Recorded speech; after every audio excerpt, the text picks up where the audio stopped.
Les amis, alors comme je vous l'avais dit, on retrouve l'évangile de Jean, mais aujourd'hui on revient au chapitre 8, pour les versets 1 à 11, qui nous parle de la femme adultère, un passage que presque tout le monde connaît. Et Jésus gagne le mont des Oliviers. Dès le point du jour, il revint au temple, et comme tout le monde venait à lui, il s'assit et se mit à enseigner. Les scribes et les pharisiens amenèrent alors une femme qu'on avait surprise en adultère, et ils la placèrent au milieu du groupe. « Maître, lui dirent-ils, cette femme a été prise en flagrant délit d'adultère, et dans la loi, Moïse nous a prescrit de lapider ces femmes-là, et toi, qu'en dis-tu » Il parlait ainsi dans l'intention de lui tendre un piège pour voir de quoi l'accuser. Mais Jésus, se baissant, se mit à tracer du doigt des traits sur le sol. Comme il continuait à lui poser des questions, Jésus se redressa et leur dit « Mais que celui d'entre vous qui n'a jamais péché, lui jette la première pierre. » Et, s'inclinant à nouveau, il se remit à tracer des traits sur le sol. Après avoir entendu ces paroles, ils se retirèrent l'un après l'autre, à commencer par les plus âgés, et Jésus resta seul. Comme la femme était toujours là, au milieu du cercle, Jésus se redressa et lui dit « Femme, où sont-ils donc ? Personne ne t'a condamné ?» Et elle répondit « Personne, Seigneur. » Alors Jésus lui dit « Moi non plus, je ne te condamne pas, va, et désormais, ne pêche plus. » Voilà. Écoutez, le passage est facile, globalement. Beaucoup de gens ont écrit beaucoup de choses sur des points de détail, de savoir pourquoi la femme était au milieu, pourquoi elle ne parlait pas, pourquoi personne ne lui parle à part de Jésus, pourquoi et qu'est-ce que Jésus il écrit sur le sol, et enfin bref, tout ce genre de détails. Juste, il faut être très très prudent parce qu'en fait, on est à peu près sûr que ce passage de la femme adultère a été rajouté à l'évangile de Jean, mais attention, au 3e ou au 4e siècle, vous voyez. Et qu'il y a même des gens qui pensent que ça a été écrit éventuellement par Luc. Alors, vous voyez. Donc, il est très peu probable que ce passage fasse partie de l'évangile original de Jean. Donc, attention, après, pas tirer des conclusions trop hâtives sur les détails de l'histoire. Alors, ceci étant, le sujet de l'adultère, il est sérieux au temps des Juifs. Il est extrêmement bien documenté dans le livre de l'Exode, dans le Deutéronome, dans le Lévitique, et puis tout est bien consigné.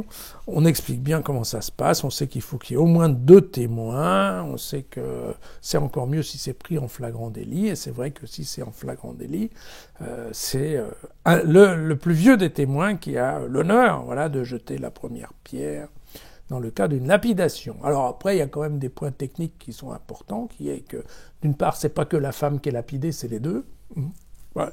Et là, il en manque un, très clairement. On voit bien que dans cette question-là, on n'est pas très sûr qu'il y ait vraiment des témoins du flagrant délit. En tout cas, il n'y en a pas qui se présentent en disant « moi j'ai vu ».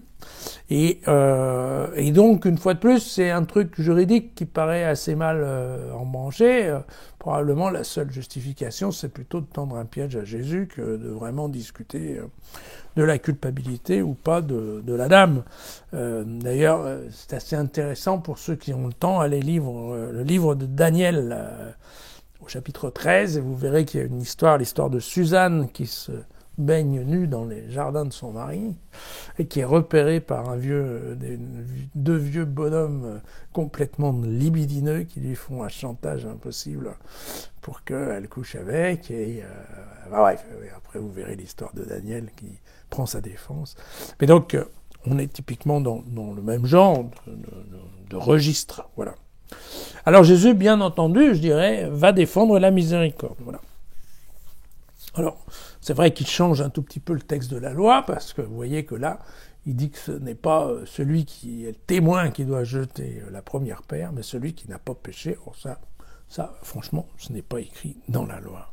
Mais c'est vrai qu'en tournant la loi de cette façon-là, oui, il n'y a pas grand monde qui a jamais péché, et plus on est vieux, plus on a fait des péchés, donc on est le premier à partir, et voilà comment ça se passe. Bon, évident qu'ensuite, Jésus va s'adresser à la femme avec beaucoup de respect, en fait, comme étant plus que plus que le rabbin qu'il n'est pas, hein, parce que d'ailleurs on vient lui poser le cas en le prenant pour un rabbin. Or, il n'est absolument pas un rabbin, ça se passe dans le temple, il n'est pas de Jérusalem, il fait absolument pas partie du corps rabbinique. On peut dire que c'est un prophète itinérant, mais sûrement pas un rabbin. Alors les Juifs ont tendance à le prendre pour un rabbin parce qu'il explique bien les textes, mais il ne l'est pas, donc il a en effet aucun pouvoir pour juger. Donc c'est plutôt un spectateur éclairé, on va dire. Voilà. Et donc il est assez sympa avec la femme et il lui dit exactement la même chose. Vous vous souvenez qu'il a déjà dit au paralysé qu'il a guéri dans la piscine quand il le rencontre dans le temple. Il dit va et ne pêche plus. Voilà. On se souvient qu'à l'époque on pensait que pécher c'était éventuellement de vouloir être guéri par les dieux à la piscine des brebis. Voilà. On a l'impression dans ce texte, parce que encore une fois, alors quand on n'est pas sûr si c'est de Jean ou pas, l'idée qui vient derrière, c'est quoi? C'est de dire que Jésus est plus intéressé par le futur de la dame que par son passé. Mais surtout, on va retrouver un certain nombre d'idées qui commençaient à venir à la fin des livres des prophètes, entre autres, donc dans les livres de Jérémie et surtout d'Ézéchiel. Je vais vous citer deux textes, deux extraits du livre d'Ézéchiel et vous allez comprendre. Par exemple, au chapitre 18, le verset 23, Ézéchiel nous dit « La Torah n'a pas pour but de conduire les gens à la mort, mais à la vie ». Et puis un peu plus loin, au chapitre 33 et au verset 11, Ézéchiel nous dit, fait dire à Dieu, « Est-ce que je prends plaisir à la mort du méchant ?» Vous voyez, commençait à y avoir, donc déjà dans les livres prophétiques et à la fin des prophètes, donc dans les prophètes les plus récents, il commençait déjà à y avoir une certaine mise en cause de l'application rigide et définie de la Torah. D'accord ? Tout simplement parce que, comme je vous l'ai dit, cette histoire de recherche de Dieu, en fait, sont des itérations successives de gens qui écrivent et qui disent, voilà, c'est comme ci, c'est comme ça, et puis après, on discute, oui, là, sûrement, c'est comme ça, et puis non, ça marche pas. Pourquoi ça marche pas? Parce que, ou c'est incohérent avec d'autres textes, bien le peuple n'est pas prêt à recevoir le message. Enfin, il peut y avoir plein de raisons, hein. Exactement comme quand le pape sort une encyclique, elle peut être bienvenue, comme le peuple peut tout simplement la refuser. Hein. Il suffit de penser à Paul VI, par exemple, qui était contre la pilule. Hein. Et puis vous voyez bien que les chrétiens, en France et en Europe, ils sont gentiment assis sur ce que le pape avait dit. C'est un petit peu la même idée, c'est-à-dire que là, effectivement, à partir de Jérémie et d'Ézéchiel, ces gens qui réfléchissent sous l'idée d'être des prophètes illuminés, hein, en tout cas éclairés, voilà, commencent à dire,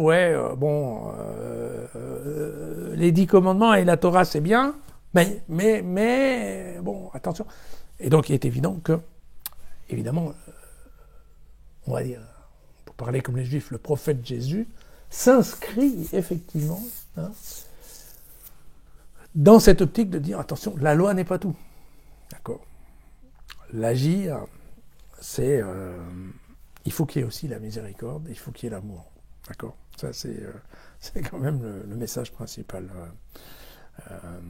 de Jésus. Donc, vous voyez, quand on se souvient, la grande phrase de Jean, Jésus n'est pas venu dans le monde pour juger le monde, mais pour le sauver, vous voyez qu'on en a ici une parfaite démonstration.